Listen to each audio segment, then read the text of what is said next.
1971 के सानहे को लेकर ये जो झूठ का चूरन और मंजन बेचा जा रहा है वो आप देख रहे होंगे, सुन रहे होंगे। महज 2 हफ्ते में जनरल न्याजी ने भारतीय जनरल के सामने हथियार डालते हुए शिकस्त की जिल्लत आमेज दस्तावेज पर दस्तखत किए, जो आज तक पाकिस्तान पे सयाद अब्बा है। किसने 1971 में पाकिस्तान दो लख्त किया था, किसने पाकिस्तान तोड़ा था, किसने हथियार डाले थे, यानी एक बड़ी तल्ख तारीख है। हमारे जो जख्म है आज तक रस्ते हैं, यानी तारीख जब आप पढ़ते हैं तो आप खून के आंसू रोते हैं। शर्म से डूब बनने का मुकाम है। उस वीडियो के अंदर जिक्र है कि बांग्लादेश के अंदर बंगाली खवातीन के साथ ज्यादती की गई, उनकी असमत दरी की गई, उनकी इज्जतें लूटी गई, उनके बच्चों को मारा गया। एक तबाही थी जो कि बांग्लादेश के अंदर की गई है। बहुत बड़ी तादाद में उस वक्त के अफसरान और जवानों ने बंगाली औरतों का रेप किया और सबको इज्तिमाई कब्रों में दफन किया।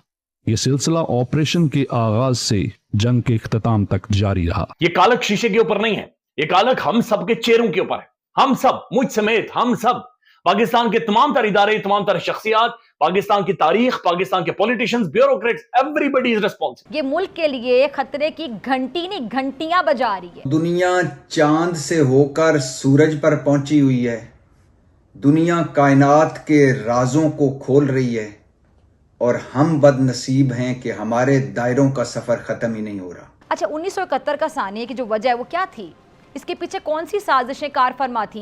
ये तारीख का हिस्सा है और तारीख सबके लिए खुली पड़ी हुई है। एक बार फिर पूरा पाकिस्तान 70-71 में जा पड़ा है। ये सवाल उठ रहे हैं कि ये जो कैंपेन है, ये मुहिम है, इसके पीछे आखिर मकसद क्या है?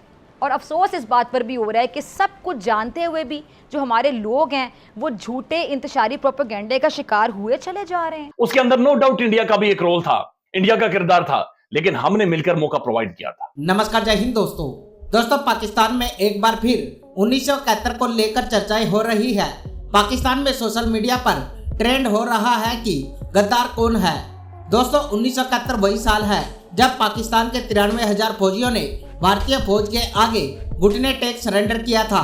अब इसको लेकर पाकिस्तान में एक बार फिर चर्चाएं तेज हो गई है। दरअसल पाकिस्तान के पूर्व प्रधानमंत्री इमरान खान ने कहा कि देश में फिर से वही चीजें दोहराई जा रही है जो 1971 में बांग्लादेश के वजूद में आने की वजह बनी थी। ऐसे हालात में देश के फिर से टूटने की चेतावनी देते हुए जेल में बंद इमरान खान ने अपने एक्स हैंडल पर एक वीडियो शेयर करते हुए कहा कि पाकिस्तान के 2 हिस्सों में बांटने के लिए बंगाली नेता शेख मुजीबुर रहमान नहीं बल्कि सेना तानाशाह जनरल यान खान और उसके नजदीकी आर्मी अफसर जिम्मेदार थे। पाकिस्तानी फौज भारतीय सेना से जंग हारी और नियाजी जलील होकर समझौते पर दस्तखत करने के लिए मजबूर हुआ। तो चलिए दोस्तों, इसी पर आगे पाकिस्तानी मीडिया का रिएक्शन देखते हैं। ये बड़ी खौफनाक एक चीज है और इसने पाकिस्तान के मशरती उलूम, पाकिस्तान के सोशल साइंसेस, पाकिस्तान के असातिज़ा इकराम, पाकिस्तान के स्कूल कॉलेजेस, यानी सबको क्वेश्चनेबल कर दिया है। पाकिस्तान के स्कूलों के अंदर उस्ताद सोटियां मार मार कर जो मशरती उलूम पढ़ाते रहे, जो याद करवाते रहे, रट्टे मरवाते रहे 1971 के बारे में, अब जो हमदुर रहमान कमीशन रिपोर्ट के अंदर सारे वाकयात हैं वो उससे अक्सर मुख्तलिफ है और बहुत ज्यादा अलग है। लिहाजा बहुत सारी चीजें पाकिस्तान में क्वेश्चनेबल हो गई हैं।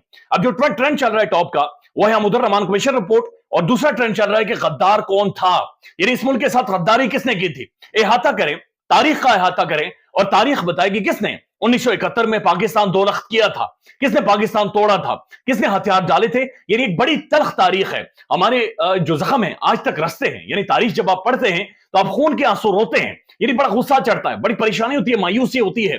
लेकिन क्या तारीख को खोल देने से, उन्हीं जख्मों को उधेड़ देने से हम आगे बढ़ेंगे या नहीं बढ़ेंगे? बहरहाल ये अपनी जगह पर क्वेश्चन मार्क है, लेकिन इमरान खान का ये कहना है कि हमदुर रहमान कमीशन रिपोर्ट को पढ़ा जाए। अब हामिद मीर साहब ने इसके ऊपर एक व्लॉग किया है और हामिद मीर साहब ये कहते हैं कि असल में जनरल न्याजी ने जब 1971 में हथियार डाले थे तो उन्हें हथियार डालने का, सरेंडर करने का नहीं कहा गया था, बल्कि उन्हें सीज फायर का कहा गया था। लेकिन जनरल न्याजी एक बुज़दिल जर्नल था, एक डरपोक जर्नल था, ये हामिद मीर साहब के अल्फाज है, इसलिए उसने वहां पर हथियार डाले थे। अब हामिद मीर साहब अपने व्लॉग में यह भी बातचीत कर रहे हैं कि सर्च लाइट जो एक घिनौना तरीन ऑपरेशन बांग्लादेश में किया गया है या उस वक्त मशरकी पाकिस्तान में किया गया है, वहां पर खवातीन के साथ रेप किया गया, ये खवातीन की असमत दरी की गई, खवातीन की इज्जतें लूटी गई, बच्चों को मारा गया है, बुजुर्गों को मारा गया है, कारोबार तबाह किए गए, बर्बाद किए गए, घरों को आग लगाई गई। अब ये पाकिस्तान का प्रोमिनेंट जर्नलिस्ट अपने व्लॉग में बातचीत कर रहा है। ये वो चीजें जो मशरतियों में हमने कभी नहीं पढ़ी, ना देखी है, ना सुनी है, ना हमारे असातिज़ा ने कभी हमें सच बताया है, बल्कि वो कुछ और बताते रहे। लेकिन अब जो कहानी निकल कर आ रही है ये बहुत ज्यादा और है और कुछ और है। एक तो इमरान खान साहब ने जो ट्वीट किया है कि हमदुर रहमान कमीशन रिपोर्ट पढ़ें, साथ साथ उसके दरमियान में एक वीडियो भी चलाई गई है उस वीडियो में यह सवाल पूछा गया है कि असल में शेख मुजीब का 1971 में मैंडेट था, वो इंतखाबात जीता था, इलेक्शन में मेजोरिटी उस बंदे की थी, तो शेख मुजीब का मैंडेट किसने छीना था? क्यों उस बंदे को मैंडेट नहीं दिया गया और पाकिस्तान दो लख्त किया गया? और यह भी कहा गया कि शेख मुजीब असल में पाकिस्तान का वफादार था और हमेशा पाकिस्तान के हवाले से बातचीत करता रहा है। यही बात हामिद मीर साहब ने भी की है और यही बात तहरीक इंसाफ की जो वीडियो आई है उसके अंदर की जा रही है। अब जो तहरीक इंसाफ का या इमरान खान का जो ऑफिशियल ट्विटर है वहां से ट्वीट हो रहे हैं कि गद्दार कौन था, यहिया या फिर मुजीब? आगे क्वेश्चन मार्क है।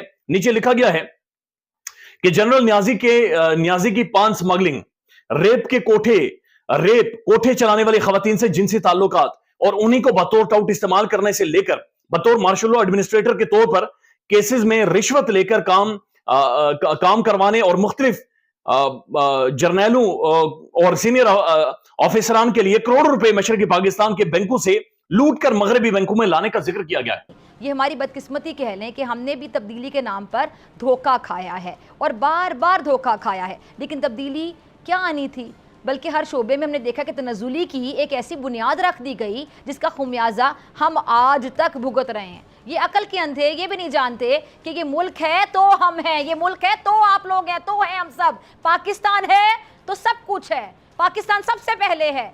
सियासत तभी है ना जब पाकिस्तान है, तभी मईशत है। रियासत होगी तो ही सियासत होगी। लेकिन सितम देखिए कि अब इनकी तो दीदा दलेरी है इतनी बढ़ चुकी है कि मुल्क तोड़ने की बाकायदा तड़ियाँ लगा रहे हैं, धमकियाँ देने लगे हैं। कल से जो तब्दीली के ये तुंगड़े हैं, इन्होंने सोशल मीडिया पर आपने देखा कि एक बाकायदा तूफ़ान मचाया हुआ है। 1971 के सानहे को लेकर ये जो झूठ का चूरन और मंजन बेचा जा रहा है वो आप देख रहे होंगे, सुन रहे होंगे। मुझे तो ये समझ नहीं आती है कि एक जेल में बैठे हुए शख्स को इतनी आज़ादी किसने दे दी कि उसका जब दिल चाहता है IMF को ख़त लिखकर पाकिस्तान को मिलने वाला कर्जा रुकवाने की बाकायदा कोशिश करता है, और वो भी उस वक्त जब रियासत को इस पैसे की अशद ज़रूरत होती है। लेकिन ये शख्स सिर्फ अपनी सियासत चमकाने के लिए, रियासत को दाव पर लगाने के लिए बाकायदा तैयार हो जाता है। ये सिर्फ एक मिसाल नहीं है, इसके बाद भी ज़रा सुनते जाइएगा। इसके बाद भी हमने क्या देखा कि जेल में सहूलतकारी के तहत इसे मुल्क की सलामती पर बार बार वार करने दिया जाता है। क्या कभी आपने सुना है कि एक शख्स जो कि जेल का कैदी है और वो आलमी अखबारात में अपने प्रोपेगेंडे से लबरेज कह लें कि आर्टिकल्स लिखकर भेजता है, और हैरानी की बात यह है कि वो जो आर्टिकल्स हैं वो फौरी तौर पर छप भी जाते हैं, प्रिंट हो जाते हैं। अब ऐसे आर्टिकल जो मुल्क का इमेज ख़राब करते हैं, सालमियत को दाव पे लगाते हैं, जिनमें मुल्क की सलामती के जो ज़िम्मेदार इदारे हैं उन पर हमले करके उन्हें बाकायदा मुतनाज़ बनाने की कोशिश की जाती है। दुनिया के किस मुल्क में ऐसा होता है? अगर होता है तो ज़रा बताइएगा। ये उसी सहूलतकारी का नतीजा है कि अब ये जो इंतशारी ग्रुप है ना, इसके हौसले इतने बढ़ गए हैं, इतने बुलंद हो गए हैं कि ये मुल्क की सलामती के इदारों की बाकायदा तस्वीरें लगा कर झूठा करते हैं और दिन रात ये प्रोपेगेंडा करते हैं। बाज नहीं आते।